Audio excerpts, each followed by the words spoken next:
péchés de demain et d'après-demain, ainsi que les péchés que nous commettons jusqu'au jour de notre mort, sont également compris dans le péché du monde.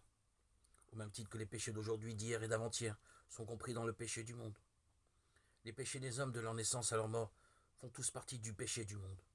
Et le péché du monde a été transféré sur Jésus à travers son baptême. Donc tous les péchés que nous allons commettre jusqu'au jour de notre mort ont d'ores et déjà été ôtés de nous. Il nous suffit de croire en l'évangile originel, en les paroles écrites de Dieu et d'y obéir pour être sauvés. Nous devons mettre nos pensées de côté pour être rachetés de tous nos péchés.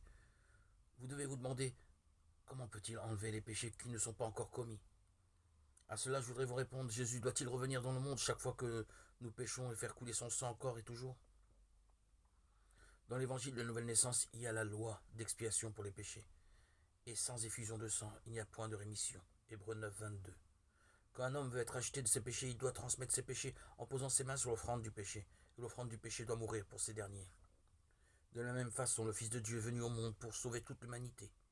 Il a été baptisé pour enlever tous nos péchés, a versé son sang sur la croix pour payer le salaire de ceux-ci, et est mort sur la croix en disant « Tout est achevé ». Il ressuscita des morts au troisième jour, et siège maintenant à la droite de Dieu. Ainsi, il est devenu notre sauveur pour toujours.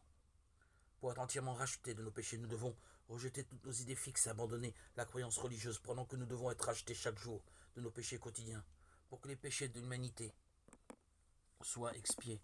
Un sacrifice doit être pratiqué une fois pour toutes. Dieu dans les cieux a transmis tous les péchés du monde à son propre Fils à travers son baptême. Il l'a fait crucifier pour nous avec sa résurrection. Notre salut a été accompli. Certes, ce sont nos souffrances qu'il a portées.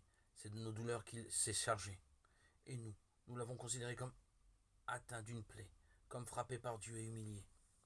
Et l'Éternel fait retomber sur lui la faute de nous tous.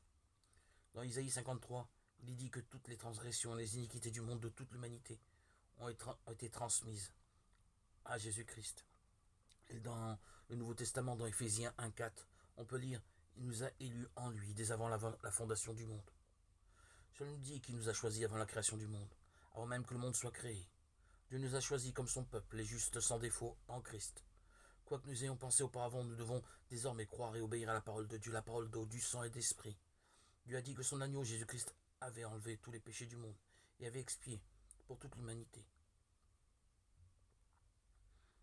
Dans Hébreux 10, on lit « N'ayant en effet que l'ombre des biens à venir, non la substance, mais même des réalités, la loi est absolument impuissante avec ses sacrifices toujours les mêmes que l'on offre perpétuellement d'année en année, à rendre parfait ceux qui s'approchent de Dieu. » Hébreux 10, 1. Il est écrit ici qu'offrir continuellement les mêmes sacrifices, année après année, ne peut nous rendre parfaits. La loi est l'ombre des biens à venir, et non seulement l'image d'une chose. Jésus-Christ, le Messie qui doit venir, nous a fait parfaits une fois pour toutes, comme les péchés annuels du peuple d'Israël avaient été expiés une fois pour toutes, en étant baptisés et crucifiés pour l'expiation de tous nos péchés. Voir Hébreux 10, 9, 18. Et nous croyons que Jésus nous a sauvés de tous les péchés du monde par son baptême et son sang sur la croix.